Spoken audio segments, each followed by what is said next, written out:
Welcome to নুরি বাংলা। আসসালামু আলাইকুম। দেখতে পাচ্ছেন যে আজকে আমার একটা স্ক্রিনে একটা ছবি দেওয়া আছে। এই ছবিটাকে এক সাইড কিন্তু কালো, এক সাইড কিন্তু ফর্সা। এগুলো ছবি সচরাচর মোবাইল ক্যামেরায় যেগুলো উঠিয়ে থাকি আমরা, সেগুলো কিন্তু এরকম মোড হয়ে থাকে। এরকম মোড আপনারা কিভাবে ঠিক করবেন, কিভাবে সহজে করা যায়, সেই পদ্ধতিটা আজকে আমি আপনাদের দেখাবো। ভিডিওটি না টেনে সম্পূর্ণ দেখতে থাকুন। দেখুন, প্রথমে এখানে যে ছবিটা দেখতে পাচ্ছেন, এটা যদি এই সাইডটা যদি সঠিক হতো তাহলে কিন্তু ছবিটা পুরোপুরি সুন্দর হয়ে যেত, কিন্তু এই সাইডটা ব্ল্যাক দেখাচ্ছে, এই সাইডটা আর এই সাইডটা কিন্তু ফর্সা দেখাচ্ছে। কারণ এটা হলো ফ্ল্যাশের কারণে, সেটা হলো এক সাইডে অন্ধকার ছিল, এক সাইডে ফর্সা ছিল বা লাইট ছিল, সেজন্য এটা। এই ছবিটাকে আপনি যদি কেউ আপনাকে দেয় ভাই ছবিটা আমার কাজ করে দেন, তখন এই ছবিটা আপনি কিভাবে কাজ করবেন সেটি দেখাবো। এখানে একটি লেয়ার দেখতে পাচ্ছেন, এই লেয়ারটিকে আমি ডুপ্লিকেট আরেকটি লেয়ার করে নেব, সেজন্য কন্ট্রোল জে। এখানে যে উপরের লেয়ারটা, এই লেয়ারটা আমি কাজ করব। সেখানে ইলেকট্রিক্যাল মার্কেট টুল দেখতে পাচ্ছেন, এখানে ইলেকট্রিক্যাল মার্কেট টুল, এটাকে আমি সিলেক্ট করে নিলাম। সিলেক্ট করে যে ছবিটা দেখতে পাচ্ছেন, এই ছবিটার মিডল বরাবর যতটুক পরিমাণ কালো দেখাচ্ছে আমি অতটুক পরিমাণ এটাকে আমি সিলেক্ট করে নেব। ধরুন এটা সোজাসুজি যদি আমি এইরকম সিলেক্ট করে নেই, এতটুক পরিমাণ যদি আমি সিলেক্ট করি, তাহলে কিন্তু এই সাইডটা ফুল হয়ে যাচ্ছে। আর আমি সরিয়ে দিলাম একটু মিডল পয়েন্টে রাখার জন্য। শুধু মিডল পয়েন্ট বলতে কথা না, যেটা আমরা যতটুকু কালো থাকবো ততটুক আপনি এটা কিন্তু আপনার লেসার টুলের মাধ্যমে কিন্তু এটাকে আপনি সিলেকশন করে নিতে পারেন। দেখবেন যে আপনার কতটুক পরিমাণ ছবিতে কালো আছে ততটুক পরিমাণ আপনি এইভাবে লেসার টুলের মাধ্যমে আপনি সিলেক্ট করে নেন। সিলেক্ট করে এখন এটাকে একটু ফেদার দিতে হবে। ফেদার দেওয়ার জন্য রাইট বাটন ক্লিক করে দেখবেন এখানে ফেদার। এখানে ফেদারের ক্ষেত্রটা এখানে দিতে হবে অনেক বেশি, সেজন্য ধরুন আমি এখানে 50 দিয়ে দিলাম।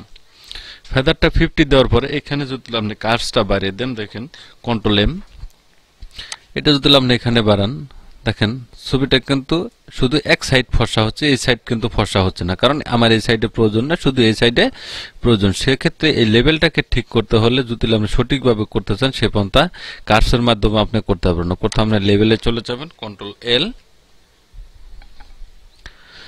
কন্ট্রোল এল এ গিয়ে এখানে যে মিডল মধ্যে তিনটা পয়েন্ট দেখতে পাচ্ছেন, উপরে আর নিচে দেখতে পাচ্ছেন দুটা, এই তিনটার মধ্যে মিডল পয়েন্টটাকে আমি একটু সরিয়ে এটা একটু ব্রাইটনেস করে দিচ্ছি।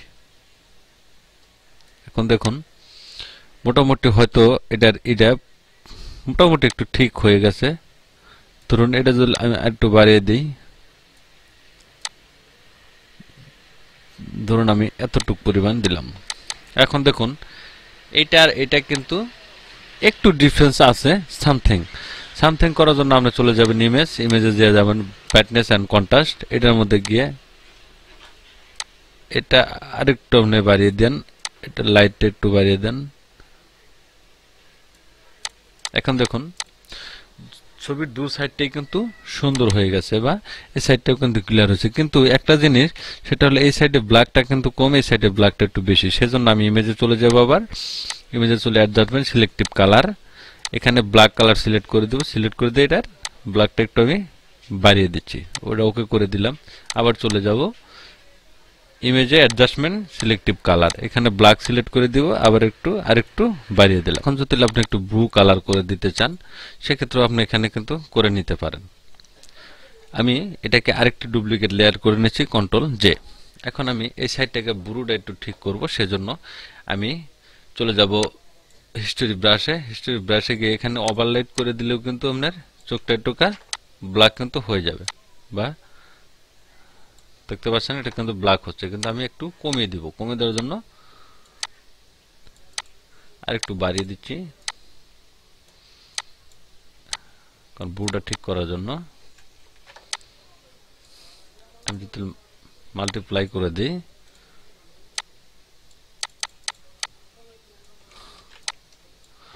দেখুন এটা কিন্তু আমি কালার করে নিয়েছি, দেখতে পাচ্ছেন। ধরুন আমি প্রথম থেকে মাল্টিপ্লাই করে দিচ্ছি,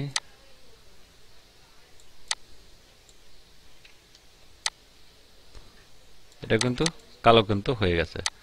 এখন দেখুন দুইটা সাইজ কিন্তু মোটামুটি কিন্তু ঠিক আছে।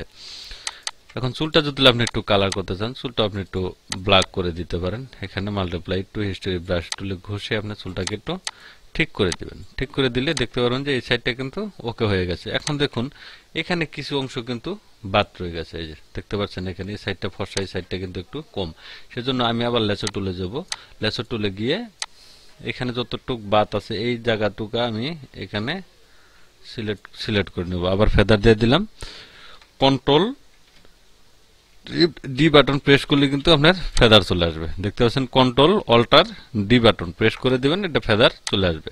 এখন এটাকে একটু বাড়িয়ে দিন আপনি। আমি এটাকে একটু বাড়িয়ে দিচ্ছি।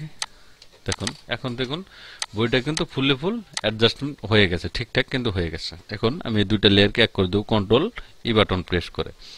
এখন এটাকে যদি আমি হাইড করে দিই, দেখেন এটা কতটা অন্ধকার ছিল আগের যে 15 ছবিটা, এই ছবিটা দেখতে পাচ্ছেন। আর যে পরবর্তীতে ছবিটা আমি কাজ করেছি সেটা দেখুন। দেখতে পাচ্ছেন যে ছবিটা আমি লেয়ারের মাধ্যমে কাজ করে নিয়েছি ওই ছবিটা কত সুন্দর, আর যেটা আমি আগে ছিল ওই ছবিটা কিন্তু অনেকটাই কিন্তু ব্ল্যাক বা ফর্সা কিন্তু হয় না। দেখতে পাচ্ছেন এখন এখন কিন্তু ছবিটার মানটা কিন্তু সঠিক আছে। এখন যদি আপনি ছবিটা একটু ক্লিন করতে চান সেক্ষেত্রে ফিল্টারে চলে যান, ইমেজ নয়েজ ইউর প্রফেশনাল। এখানে গিয়ে আপনি ছবিটাকে একটু স্মুথ করে নেন। ধরুন আমি একটু লাইনাসটা বাইরে দিয়ে স্মুথ করে নিলাম। দেখুন এখন দেখুন ছবির মানটা কিন্তু অন্যরকম হয়েছে। ঠিক এইভাবেই আপনার যত কালো ছবি বা এক যদি ঝাপসা থাকে, এক সাইড খারাপও থাকে, সেগুলো ছবি আপনারা এইভাবে ঠিক করে নিতে পারেন। তো থ্যাংক ইউ গাইস, ভালো থাকবেন সবাই। ভিডিও যদি ভালো লাগে অবশ্যই লাইক কমেন্ট শেয়ার করবেন, সাবস্ক্রাইব করে বেল আইকনটি চালু রাখবেন, নতুন নতুন আরেকটি ভিডিও পেতে পারেন। সেজন্য সবাই সুস্থ থাকবেন, ভালো থাকবেন। আল্লাহ হাফেজ।